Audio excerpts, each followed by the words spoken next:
Hello నమస్తే అండి మన వెంకట దుర్గ యూట్యూబ్ ఛానల్కి ఈరోజు నేనైతే మంచిగా నిమ్మకాయ బజ్జీ మిర్చితో నిమ్మకాయ కారం తయారు చేయబోతున్నానండి. దీనికోసం ముందర మనం పోపు పెట్టేసుకోవాలి. ఈ పోపు కోసం కరివేపాకు, ఆవాలు, జీలకర్ర, మినపప్పు, ఎండుమిర్చి పోపు పెట్టుకుందామండి. మంట కొంచెం హైలో పెట్టుకుని పోపు వేసుకుందాం. బజ్జీ మిర్చి ఇంకండి బజ్జీ మిర్చి లేతగా ఉంటాయి. బజ్జీ మిర్చి అవి ఇలాగా ఒక 5-6 తీసుకుని ఇలా కట్ చేసుకుని పెట్టుకోవాలండి. అలాగే మెంతు పిండి, ఇవి ఓన్లీ మెంతులేనండి. కొంచెం రెడ్గా వేపుకొని డ్రైగా రెడ్గా వేపుకొని పౌడర్ చేసి పెట్టేసుకోవాలి. అది 2 స్పూన్స్. సాల్ట్ సరిపడా అండ్ నిమ్మకాయలు ఒక 2-3 చెక్కలండి. నేనైతే నా క్వాంటిటీకి 3 చెక్కలు అయితే సరిపోతాయని చెప్పేసి 3 చెక్కలతో చేస్తున్నానండి.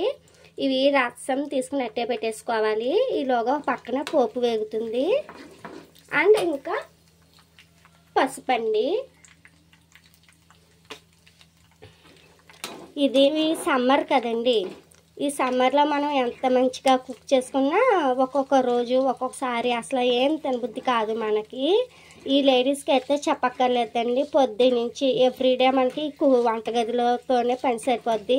అలాగే ఈ సమ్మర్కి వంటగదిలో ఉండి పని చేసి మనకి అస్సలు తినబుద్ధి అవ్వదండి ఒక్కొక్కసారి.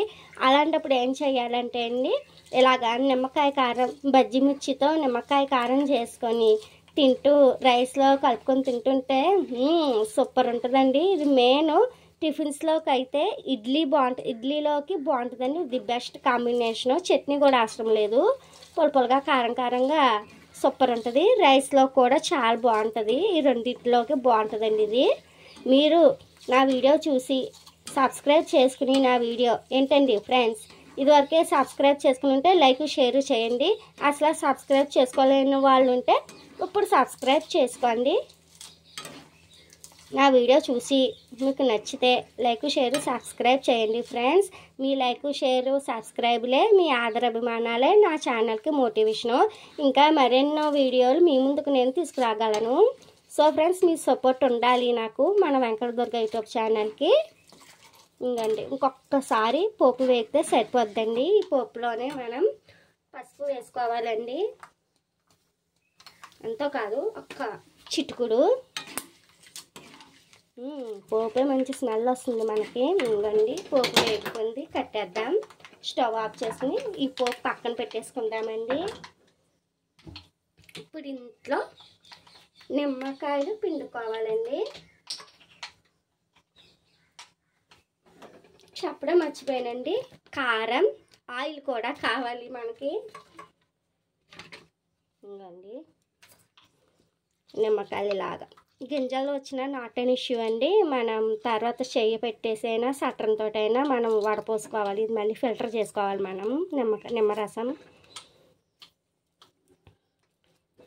పోపు ఎందుకు ఫస్ట్ పెట్టేసామంటే అండి, పోపు చల్లారాలి, అందుకని. నిమ్మరసం మళ్ళీ వేడి పోపులో వేసేస్తే పాయిజన్ అవి ఛాన్సెస్ ఉన్నాయండి. మీరు చూసుకుని వేసుకోండి. ఇదిగోండి, ఇప్పుడు దీంట్లో మనం సాల్ట్ పోపులోనే వేసుకోవాలండి. పోపు చల్లారిపోయింది, రూమ్ టెంపరేచర్కి వచ్చింది, అందుకని సాల్ట్ అండ్ కారం పడుతుందండి. నిమ్మరసం పులుపు కదా, నిమ్మకాయలు కారం పడుతుంది. నేనైతే ఒక 3 స్పూన్స్ వరకు కారం తీసుకున్నానండి. 1.5 స్పూన్ వరకు సాల్ట్. ఇప్పుడు ఇది మెంతి పొడి అండి. ఈ మాత్రం 1 స్పూన్ వేసుకుంటే సరిపోద్ది. ఎక్కువ వేసుకుంటే చేదు వచ్చేస్తుందండి. ఈ మెంతులు కూడా ఫ్రెండ్స్ మనం వేపుకున్నప్పుడు డ్రైగా వేపుకోవాలి.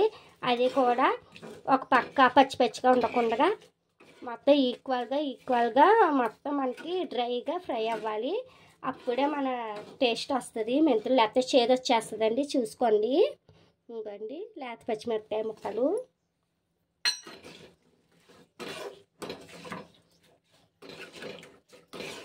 ఇప్పుడు ఇది చేసుకున్నప్పుడు పల్చగా అనిపిస్తుందండి కొంచెం. తర్వాత 1-2 అవర్స్కి సెట్ అయిపోద్ది. ఇంకండి చూసారా, ఇప్పుడే మనం సాల్ట్ అన్నీ సరిపోయో లేదో చూసుకోవాలి దీంట్లోకి. నాకైతే బాగా సరిపోయిందండి. ఇవ్వండి, ఈ నిమ్మరసం కూడా వేసుకోవాలి.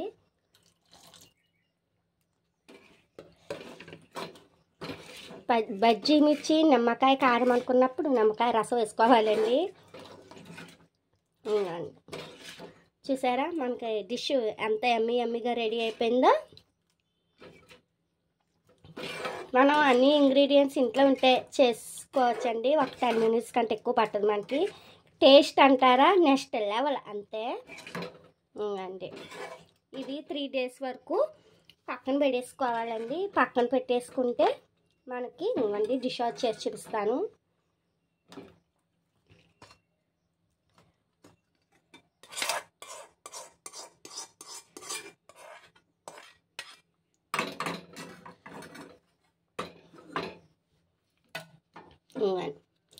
బజ్జి మిర్చి నిమ్మకాయ కారం ఇది ఈ వేడివేడి ఇడ్లీలో కానీ వేడివేడి రైస్లో కానీ మన నోరు బాగోలేనప్పుడు జ్వరాలు వచ్చినప్పుడు నోటికి చాలా చాలా టేస్టీగా ఉంటుంది. ఇది ఇలాగా మూత పెట్టేసుకుని ఒక 3 days వరకు కదపకుండా ఒక పక్కన పెట్టేసుకోండి. ఫ్రిడ్జ్లో పెట్టుకోకూడదు. 3 days అయ్యాక మళ్ళీ ఒకసారి కలుపుకొని సాల్ట్ అనేది చూసుకుని అప్పుడు మనం యూజ్ చేసుకోవచ్చండి, వాడుకోవచ్చు, తినచ్చు. దీని పేరు ఏంటంటే బజ్జీ మిర్చి నిమ్మకాయ కారం అండి. ఇది మీకు ఎంతమందికి లైక్ చేస్తారో నా కామెంట్లో చూసి లైక్ చేసి షేర్ చేసి సబ్స్క్రైబ్ చేయండి. ఉంటాను ఫ్రెండ్స్, మళ్ళీ నెక్స్ట్ వీడియోలో కలుద్దాం. బాయ్.